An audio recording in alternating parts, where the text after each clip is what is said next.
simbolizada a través de 7 periodos. Cuando llegamos al estudio del séptimo periodo, que se denomina el periodo de la iglesia de la Odisea, y hay una característica especial que señala la Biblia con relación al periodo de la Odisea. Esa característica no es una característica, hermanos, muy halagüeña, que digamos. No es una característica digna del cristianismo, porque se le traduce como tibieza espiritual.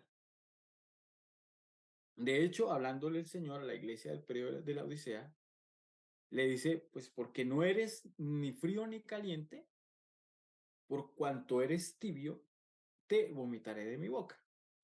Entonces no es un texto muy halagüeño, hermanos, pero tenemos que hablar de él con relación a lo que vamos a estudiar esta noche, porque cuando uno estudia lo que significa la tibieza espiritual, entre varios significados está la falta de fervor.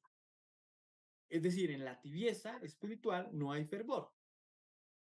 Por lo consiguiente, ¿qué es fervor? El fervor viene de fiebre, y la fiebre está relacionada con el fuego, o sea que está relacionado con el calor espiritual. Y el Señor desea, hermanos, que no seamos tibios dentro del contexto que estoy queriendo explicar, y es que no nos falte el fervor, sino que haya fervor, es decir, trabajar de una forma denodada, alegre y continua. ¿Por qué se titula Trabajando con fervor? Porque vamos a hablar, hermanos, de un mensaje que está en Isaías, el capítulo 54. Isaías, el capítulo 54, tiene varios mensajes, pero cuando uno lee los primeros versículos hay un mensaje evangelístico, es eminentemente evangelístico, es decir, está relacionado con la obra misionera.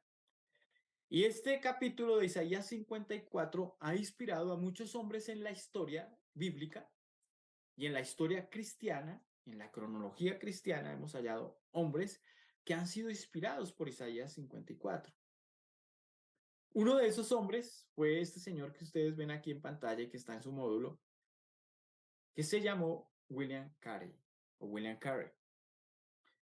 ¿Quién era William Carey? Era un inglés, un ciudadano inglés, nació pues obviamente allá en Inglaterra, en Northampton, de una clase humilde y trabajadora, puesto que era su profesión, vamos a decir, era zapatero, como su padre, pero era un cristiano convencido, un cristiano convertido que desde pequeño escuchó la palabra de Dios y anhelaba hacer grandes cosas por la obra de Dios.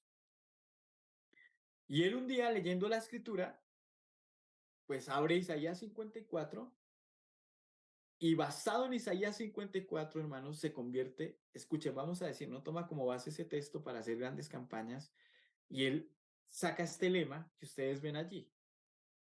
Intenta grandes cosas para Dios y espera grandes cosas de Dios.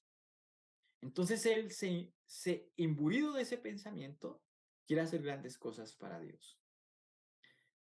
Es así como el Señor lo utiliza, hermanos, y una vez se levanta él, estando en la iglesia allí en Inglaterra, y él ve la necesidad de que la iglesia predique, no solamente en Inglaterra, sino que predique el evangelio a otras naciones. Y decía él, hay que predicarle a las naciones paganas.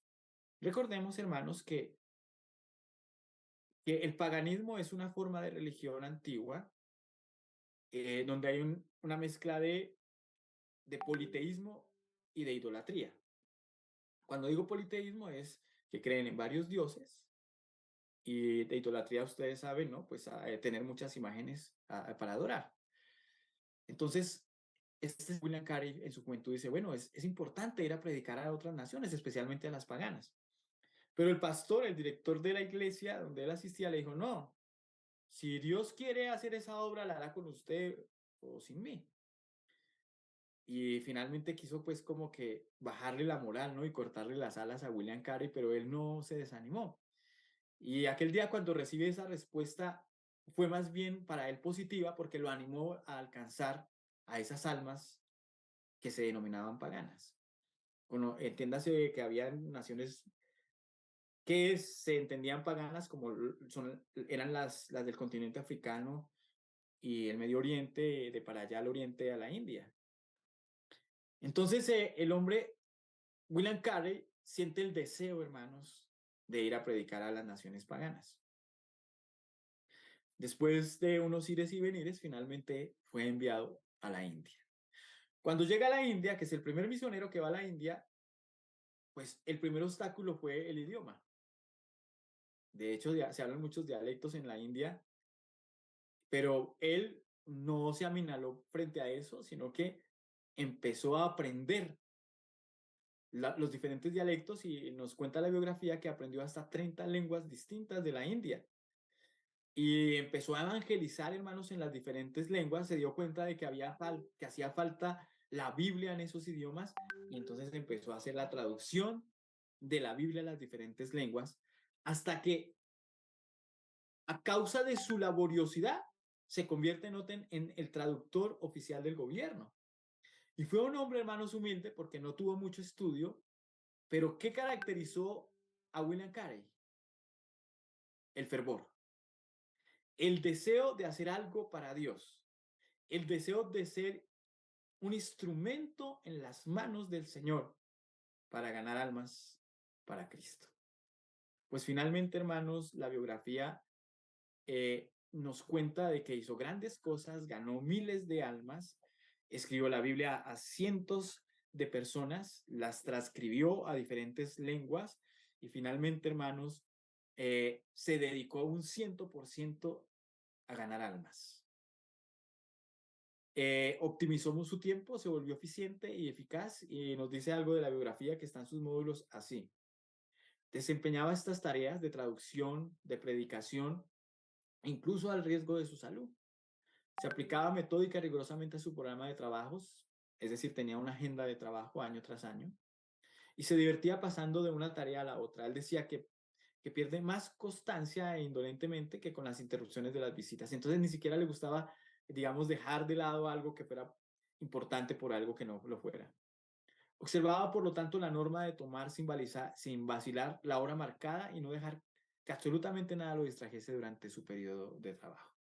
Entonces, William Carey, hermanos, pasará a la historia como uno de los misioneros más grandiosos, no muy mencionado como otros, pero no por eso no significa que haya sido un gran evangelista. Finalmente murió escribiendo, pero quedó el legado para la posteridad fue la traducción y los primeros cristianos que hubo en la India.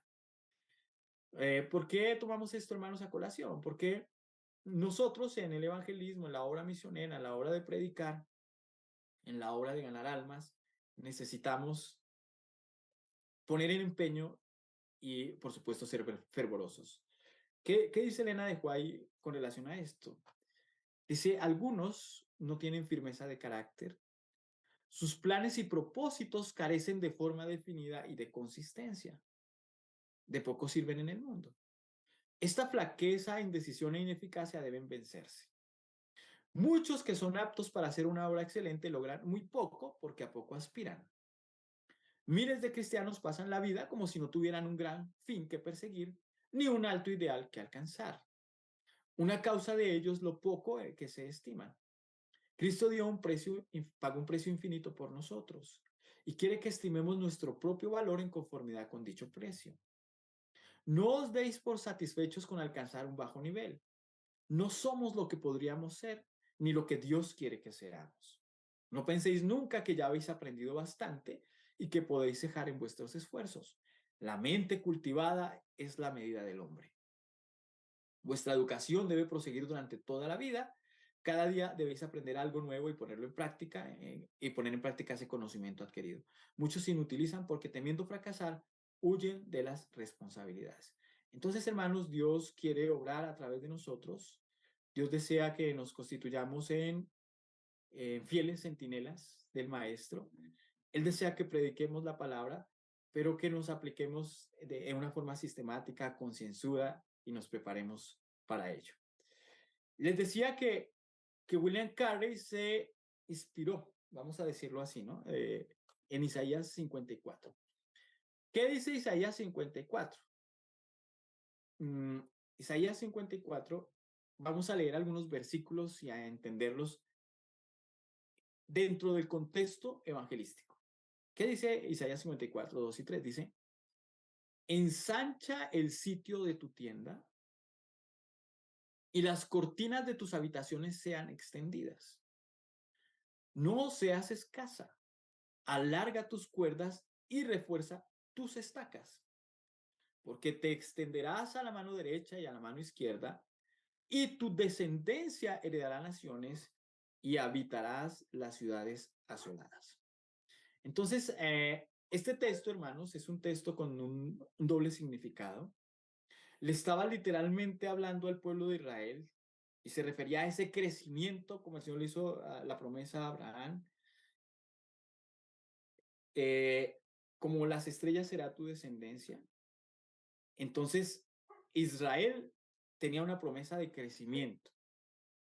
Israel iba a alcanzar vamos a decir, una multiplicación de sus generaciones a través de la historia, y así fue.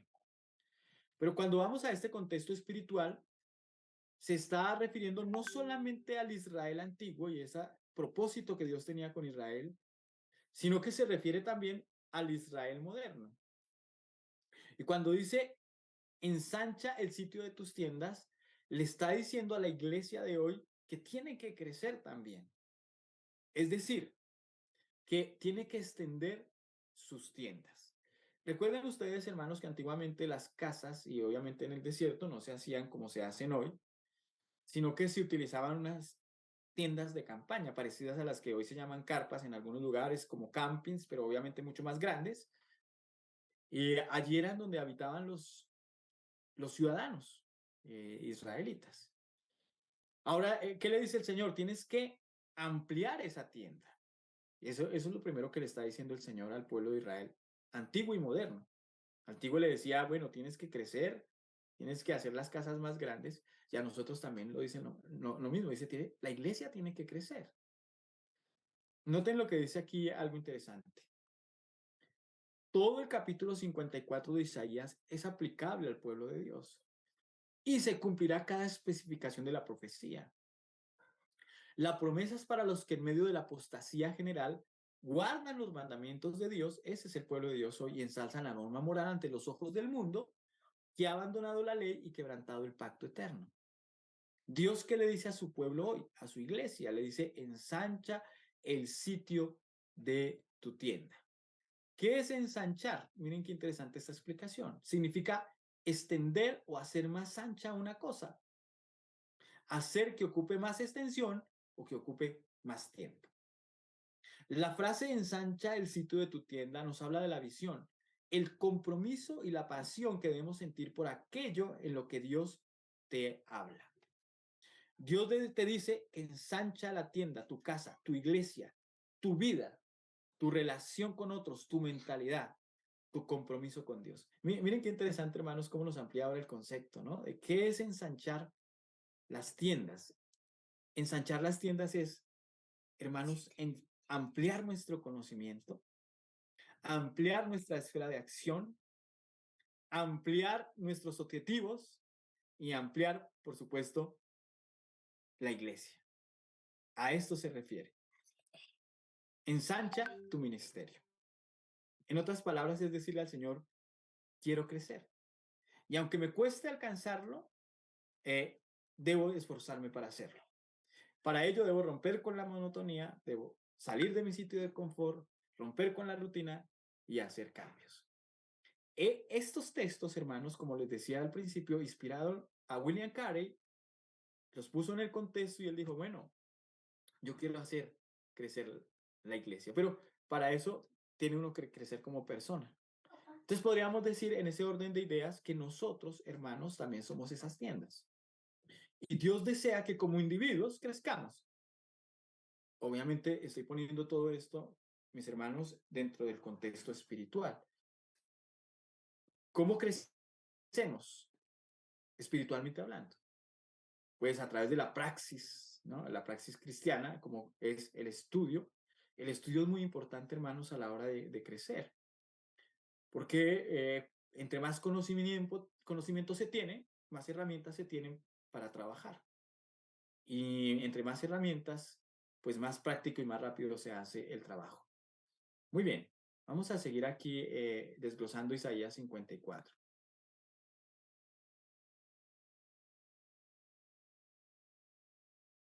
Elena de White dijo, hablando de este capítulo, recibí este breve mensaje en horas de la noche para que lo comunique a las iglesias que conocen la verdad.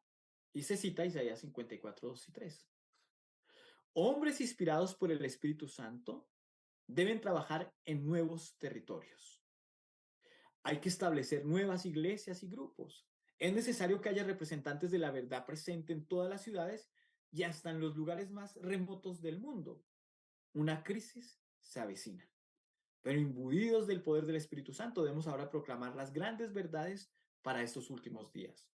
No transcurrirá mucho tiempo antes que todos hayan escuchado la amonestación y efectuado su decisión. Entonces vendrá el fin. Voy a hacer un paréntesis, hermanos, aquí interesante para comentarles lo siguiente, y es, hay una profecía relacionada con la iglesia de los últimos días, del último tiempo. Esa profecía está registrada en el libro de Apocalipsis, el capítulo 18. Cuando nosotros, hermanos, vamos a Apocalipsis 18, leemos, y después de esto vi otro ángel descender del cielo, que tenía grande potencia y la tierra fue alumbrada de su gloria. Esta profecía es un símbolo de la obra que debería hacer o debe hacer la iglesia antes de que el Señor venga por segunda vez. ¿Cuál es la obra? Dice, un ángel descender del cielo que tenía grande potencia. Ese ángel mensajero es un símbolo del movimiento o el pueblo de Dios. Que venga del cielo es que tiene una responsabilidad espiritual y un mensaje que dar. Pero que ese mensaje ha de llegar a toda la tierra. Dice, y la tierra fue alumbrada con su gloria. Pero debemos entender, mis hermanos, que esa iglesia representada por ese cuarto ángel y que simboliza la iglesia del último tiempo, somos nosotros. Es decir, tú y yo, que somos la iglesia. En otras palabras, nuestro deber es llevar la luz al mundo que perece en las tinieblas. Eso lo entendió William Carey, leyó Isaías 54 y sintió el deseo de que el evangelio fuese conocido en diferentes lugares. Y no pensó solamente en Inglaterra, sino que pensó en la India y dijo, no, esta gente tiene que conocer la verdad. Elena de White dice, hay que establecer nuevas iglesias y grupos. Es necesario que haya representantes de la verdad en todas las ciudades y hasta en los lugares más remotos del mundo. ¿Por qué? Porque el tiempo es corto, hermanos, y necesitamos prepararnos para que finalmente esta profecía de Apocalipsis 18 nos incluya. ¿Por qué digo nos incluya? Porque finalmente la profecía se va a cumplir con o sin nosotros. Pero sería lamentable, hermanos, que no participáramos de esa lluvia tardía.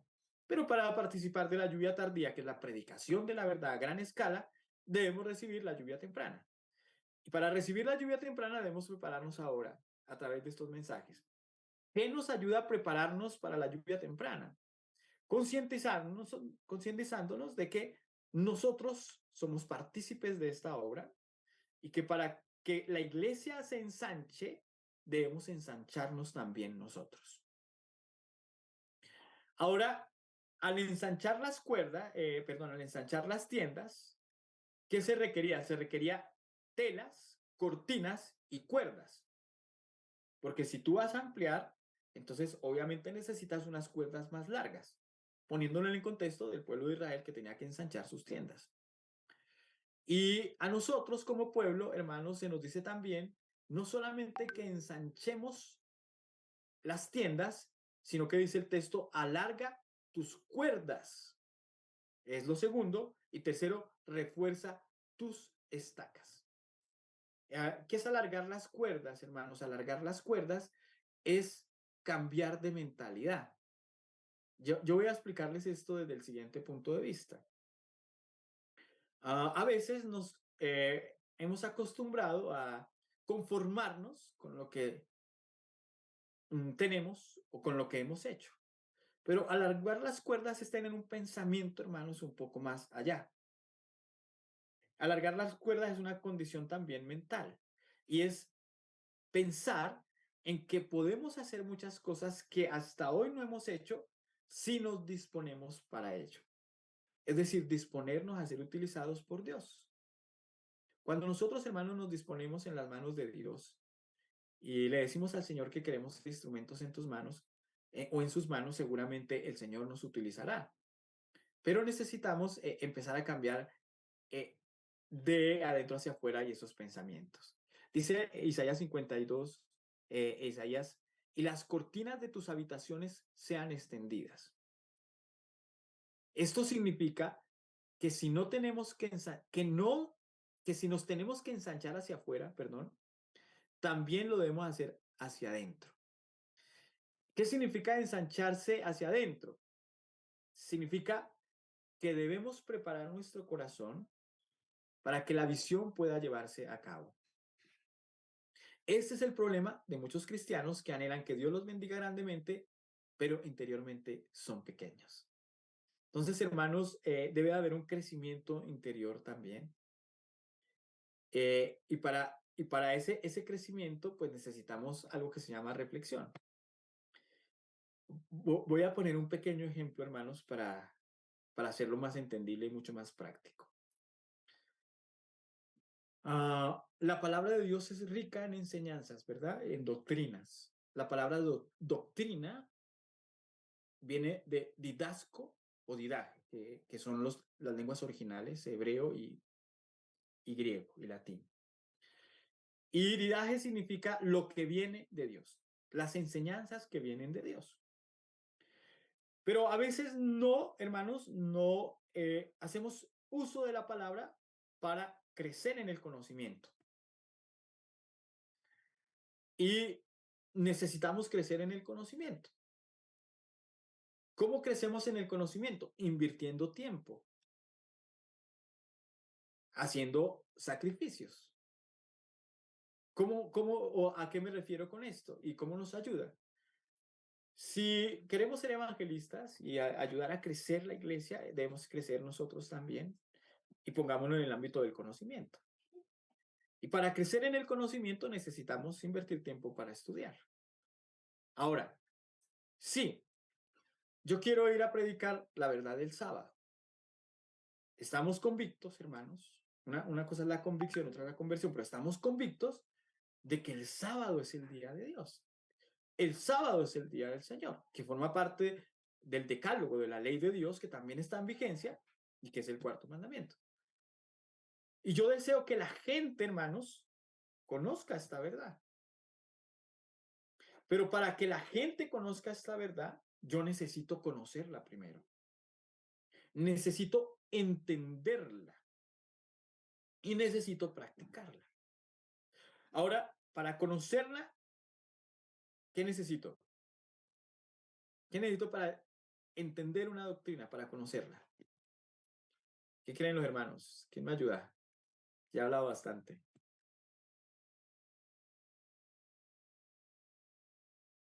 A ver, hermana Estela, hermana Judy, ¿qué necesito yo para poder crecer? ¿Señor?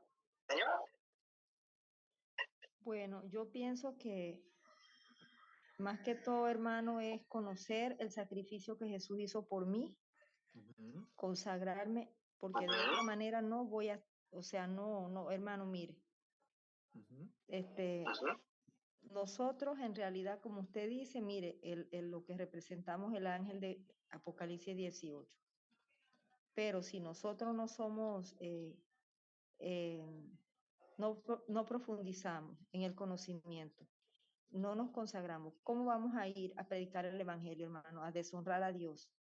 Porque a Dios lo deshonramos cuando vamos ahí medio sin comprender la luz, porque si nos preguntan o algo y contestamos como no es, deshonramos a Dios si no hemos sido diligentes en el estudio. Así que lo que necesitamos es conocer el sacrificio de Jesús, llegar hasta donde la mente nuestra nos permite mirar y reflexionar en el sacrificio. Y eso es lo único, hermano, lo único que nos va a ayudar a nosotros a querer consagrarnos y llevar el mensaje a las demás personas. Eso, muy bien, hermana. Eso, muy bien, hermana. Así es, así es. Entonces noten, hermanos, que son varias cosas que nos ayudan a nosotros para poder dar, para poder crecer. Crecemos interiormente, la hermana lo dice y está aquí en el parrafito. Mire, toma tiempo delante de Dios para extender tu consagración. Lo primero. Si quieres ser ungido, extiéndete, ¿qué? En la oración. Cuando hablamos de extender es dedicarle más tiempo, ¿verdad? Si quieres predicar con sabiduría, extiéndete en el estudio de la palabra. Entonces, yo quiero predicar, quiero enseñar la verdad del sábado. Primero tengo que entenderla. Pedirle al Señor que me ayude a intronizar esta verdad. Entendiendo primeramente, hermanos, que el sábado es un símbolo de Cristo, ¿cierto? Procurad, pues, de entrar en aquel reposo y no caigamos en semejante ejemplo de desobediencia, porque aún queda un reposo para el pueblo de Dios, dice el apóstol Pablo en el libro de Hebreos. Y entonces uno empieza, hermanos, a entender la doctrina, a interiorizarla. Y ahora cuando usted la ha entendido, la ha interiorizada, la está practicando, la puede ir a enseñar. ¿Por qué? Porque tienes el conocimiento, tienes la convicción y quieres hacerlo. Extiéndete en el amor, en la paciencia, en la fidelidad, etc. Si quieres tener buenos resultados en público, extiende tu tiempo a solas con Dios. Eso, hermanos, es inspirador y es el mensaje que está en Isaías para nosotros como pueblo y está relacionado obviamente con la obra misionera. Muy bien, vamos a continuar a causa del tiempo. Ahora, ¿qué es reforzar las estacas? ¿Qué entenderían los hermanos como por esta definición, no? Por esta frase, refuerza las estacas. ¿Mm? Bueno, vamos a leerlo. Enseñe el mensaje con convicción. Ah, el hermano Edison nos está ayudando, gracias. Así es, correcto, reforzar las doctrinas. Y de eso vamos a hablar ahora, mire. Es por lo tanto reforzar aquellas cosas que le dan seguridad a tu vida. La tienda será más grande y por supuesto los vientos que vengan sobre ella también, que cuando estas ráfagas vengan sobre tu carpa no haga volar las estacas. Porque cuando así sucede quedan sin protección y su fin es ser derribada. Así suele sucederles a muchos cristianos cuando tienen pruebas, las estacas de la oración, de la asistencia a la iglesia, de las buenas obras, de la salud, del buen carácter, salen a volar. Orad sin cesar, orad y velad para no caer en tentación. Orad los unos por los otros. Lee las escrituras, ayuna, cuida tus relaciones de familia, iglesia, vecindario, cuidamos nuestro testimonio como buenos cristianos. Reforzar las estacas, hermanos, para reforzar las estacas hay que hacer dos cosas. Primero, hacerlas más gruesas, más grandes y más profundas. Si tú tienes una estaca y vas a colocar tu tienda, pero la estaca no tiene sino unos escasos centímetros de profundidad, pues queda muy endeble. Pero cuando tú coges esa estaca y la afirmas profundamente y la vas introduciendo y entre más profunda, más fuerte va a ser. Y el hermano Edison tiene razón. Necesitamos estar convictos de la verdad. Voy a darles un pequeño ejemplo, hermanos, de la vida práctica. Alguna vez en una iglesia en Bogotá conocí a un joven muy animado. Ah, y él empezó a asistir y se animó muchísimo y entonces empezó a predicar, ¿no? A otras personas. Y él empezó a predicar acerca de, hablaba mucho del vegetarianismo, hermanos, del prejuicio y del prejuicio de la carne, del alimento carne.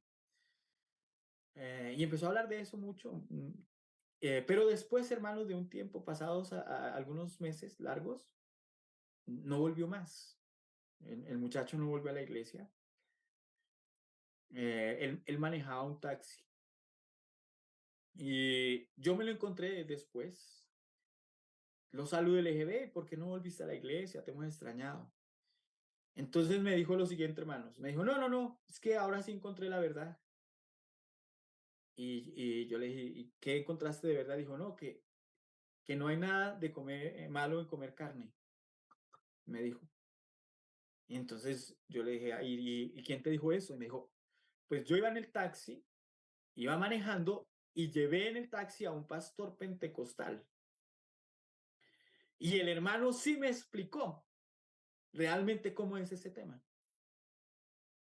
Y finalmente el hombre pues volvió a su antiguo hábito. Yo les hago una pregunta, hermanos. ¿Qué pudo haber faltado allí? Opiniones de los hermanos.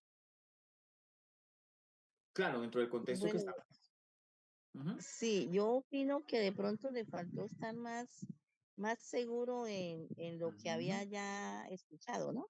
Ajá. Y colocarlo en práctica, porque cuando yo estoy segura de algo que he conocido, pues lo coloco en práctica, ¿no? Pero si no lo coloco en práctica, pues entonces va a ser más difícil. Cualquiera viene y con algo que me diga, pues me va a sacar. No estoy bien Eh, cimentada en la roca de Cristo Jesús. Eso es. Entonces tienen razón los hermanos.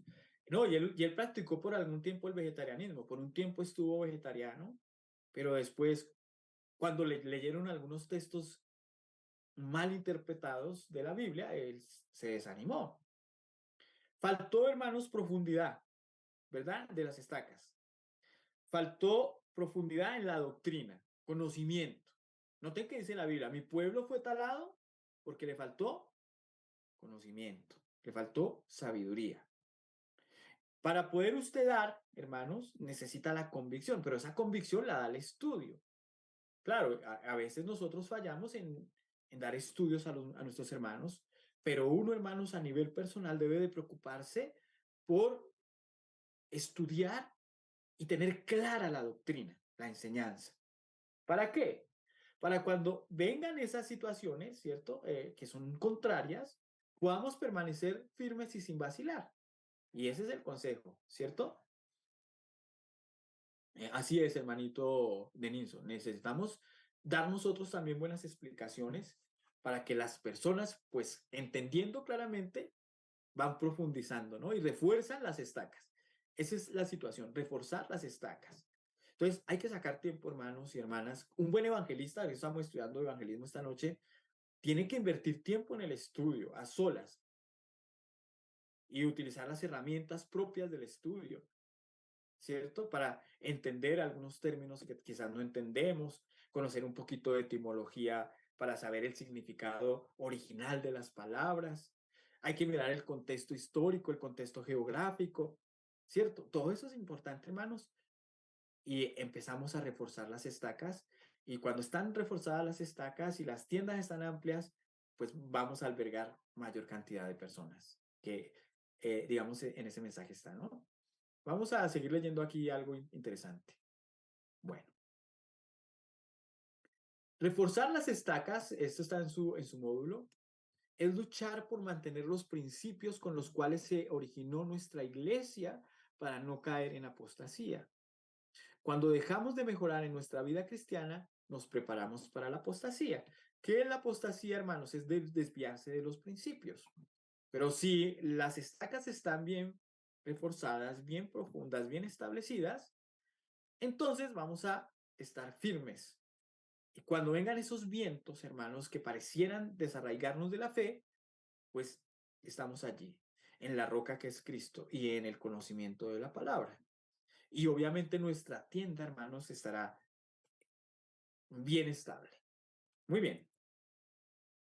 Ahora, hablar de apostasía, hermanos, que es desviación de los principios, hay varios pasos y son importantes tenerlos en cuenta esta noche. ¿Por qué es importante hablar de esto en evangelismo, hermanos? Porque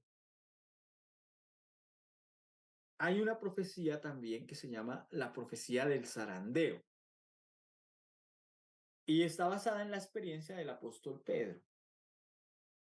El Señor dijo, diciéndole a Pedro, el Señor me ha pedido para zarandearos como a trigo, pero yo le he pedido al Señor para que tu fe no falte.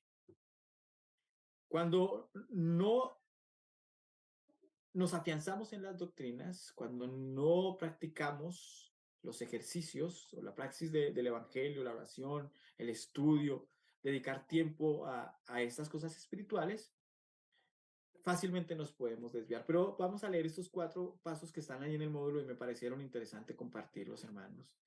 Primero, cuando olvidamos las raíces de nuestro mensaje.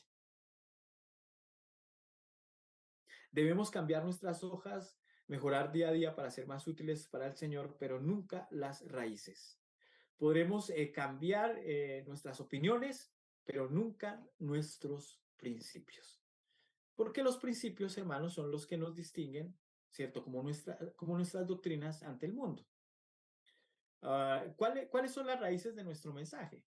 Las raíces de nuestro mensaje, hermanos, están consignadas tanto en la Biblia como en el espíritu de profecía. Por ejemplo, debemos hablar de los 4 pilares en los cuales se establece, ¿cierto? La iglesia. Esos 4 pilares que se dieron antes del Edén, de la caída, se dieron en el Edén. ¿Lo recuerdan algunos? Por ejemplo, de esos 4 pilares fundamentales de la doctrina. Uno es el matrimonio. Muy bien. El otro es el diezmo. El diezmo. ¿Sí? Así es. Y bueno, no recuerdo los otros 2. A ver, ¿quién le ayuda a la hermana? Sábado. El sábado. Sábado, sí. ¿Y cuál otro? El sábado, el diezmo, el matrimonio y la reforma pro salud. La reforma pro salud. Sí, señor. Vea. Entonces, mire lo que dice la palabra. De la congregación, qué pena. No, tranquila. No olvidar las raíces de nuestro mensaje, ¿cierto? Muy bien, el hermano Denison nos ayuda. Reforma pro salud, matrimonio, el sábado, el diezmo. Y muchos otros principios, hermanos, que se llaman las sendas antiguas. El Señor dijo, este es el camino, andad por él. Segundo, no olvidar la misión. Los israelitas habían sido oprimidos por 20 años por el rey Jamín de Azor, un rey cananeo. Císara, el comandante de su ejército, trataba al pueblo de una manera despiadada. Finalmente, los israelitas regresaron al Señor y clamaron a Él por ayuda. Los israelitas, hermanos, frecuentemente se olvidaron del Señor. El Señor permitía que pasaran por momentos muy difíciles, pero con un propósito, y era que recordaran la razón por la cual Dios los había establecido. Y saben, hermanos, una razón fundamental por las cuales Dios establece un pueblo en esta tierra fue para hacerla, escuchen, o hacerlo depositario de los oráculos divinos. Es decir, les confió la verdad, les confió el conocimiento. Y ellos tenían una misión, y era predicar ese evangelio. Pero Israel, hay párrafos escritos, falló en ese propósito. Se encerraron en sí mismos, se volvieron sectarios, y finalmente el Señor dice, 199, el deseado de todas las gentes, tuvo que buscar a otros, porque ellos no cumplieron, hermanos. Olvidaron la misión. Tercero, un paso para caer en la apostasía, olvidar nuestro mensaje. Dios ha llamado a la Iglesia Adventista, el séptimo día movimiento de reforma, con un mensaje y una misión únicos. Jesús viene pronto. Nuestros pioneros lucharon por mantener en alto el mensaje puro. Todas las señales apuntaban al clímax de la historia. Es tiempo de proclamar los mensajes de los 3 ángeles con el poder del Espíritu Santo. Entonces debemos tener en claro también esto, hermanos, que estamos sobre la plataforma de la verdad. Esta verdad del triple mensaje angélico de Apocalipsis 14, versículo 5 en adelante, ¿cierto? Y estos 3 mensajes angélicos, hermanos, se les llama también la verdad presente y se les denomina el evangelio eterno. No debemos olvidar eso. Y ese mensaje eterno, ese evangelio que está constituido allí de Apocalipsis 14, contiene en sí mismo una cantidad de verdades, hermanos, que no podemos ni debemos olvidar. Y cuarto, no olvidar nuestra esperanza o razón de ser. Nuestra esperanza, hermanos, es la bienaventurada esperanza de la salvación en Cristo Jesús. Muy bien. Entonces, hasta aquí hemos avanzado en esto de trabajar por Dios, en trabajar con fervor, en ampliar, ¿no es cierto?, nuestra mente, nuestras aspiraciones, pero obviamente ayudar a crecer a la iglesia. La Biblia se desborda con historias de palabras redentoras y testimonios oportunos. Piensa en Nicodemo, que vino a Cristo en medio de la noche, o en la mujer samaritana en el pozo, que vino a Cristo en medio del día. Cada vez Cristo sabía exactamente qué decir y cómo decirlo. ¿Cómo lo supo y cómo podemos saberlo?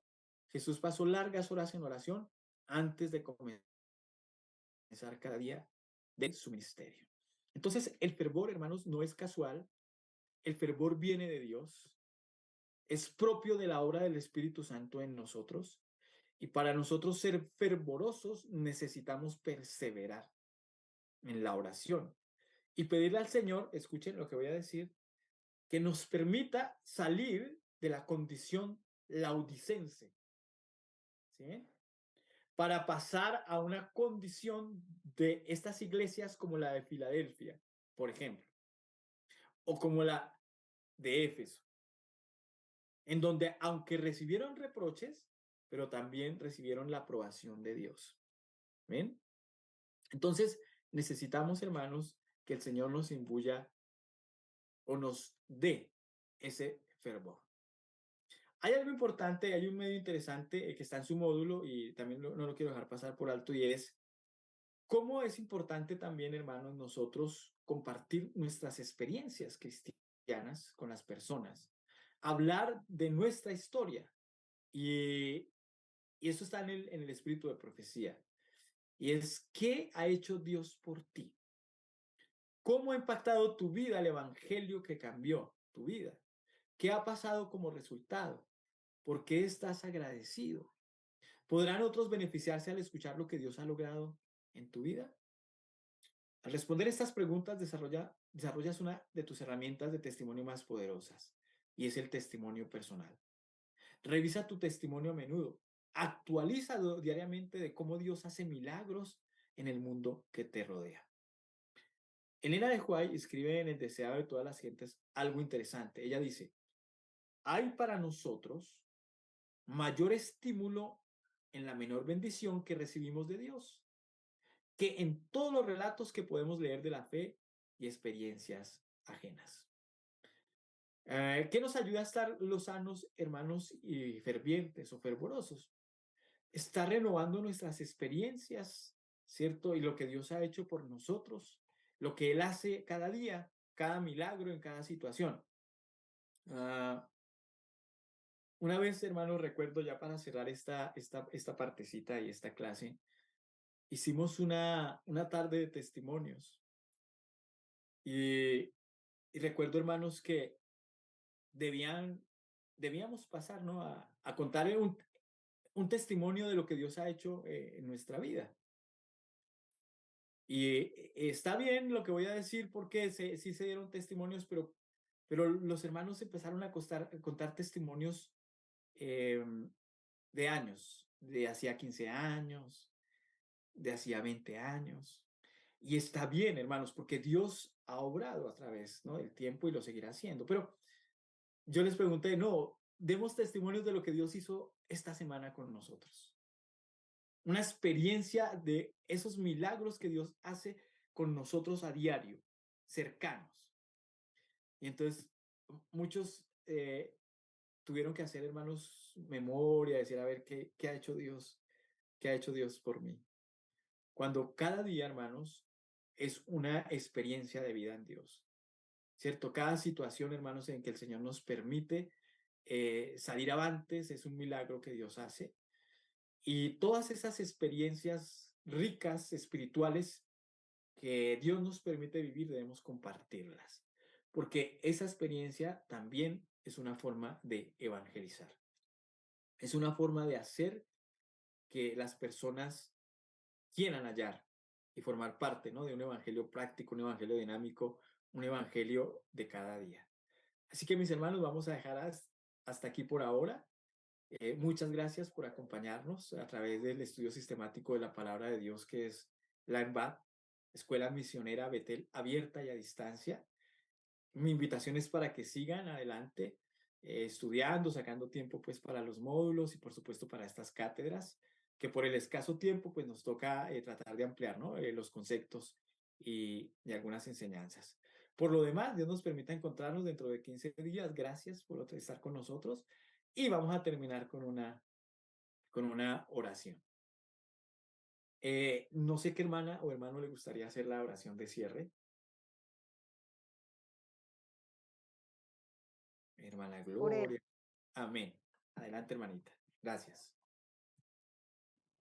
Amado y buen Padre Celestial, te damos infinitas gracias por este día, por los cuidados que has tenido con cada uno de nosotros, con nuestra familia, por la enseñanza que has permitido que el hermano Alfredo nos haya compartido. Te rogamos que nos ayudes a valorarla, a que todas estas enseñanzas nos animen para que podamos compartirlas y también consagrarnos más a ti para que este mensaje se ensanche, como tú dices en tu palabra. Gracias, Señor. Danos a todos una feliz noche. Bendiga al hermano, a su familia, al hermano Alfredo, a su familia, y que él nunca se aparte de ti y que siempre esté dispuesto a enseñar lo que tú le has enseñado. A nosotros ayúdanos y perdónanos, Señor, nuestras negligencias y danos la fortaleza y el anhelo de escudriñar, de prepararnos para que tu nombre sea glorificado y podamos ser la luz como tú dices que seamos. Gracias, en el nombre de Jesús te agradecemos y pedimos todo. Amén. Amén, amén, amén.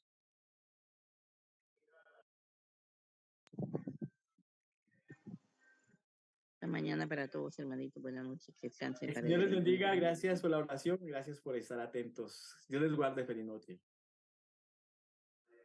Amén. Feliz noche, hermano. Amén. Feliz noche.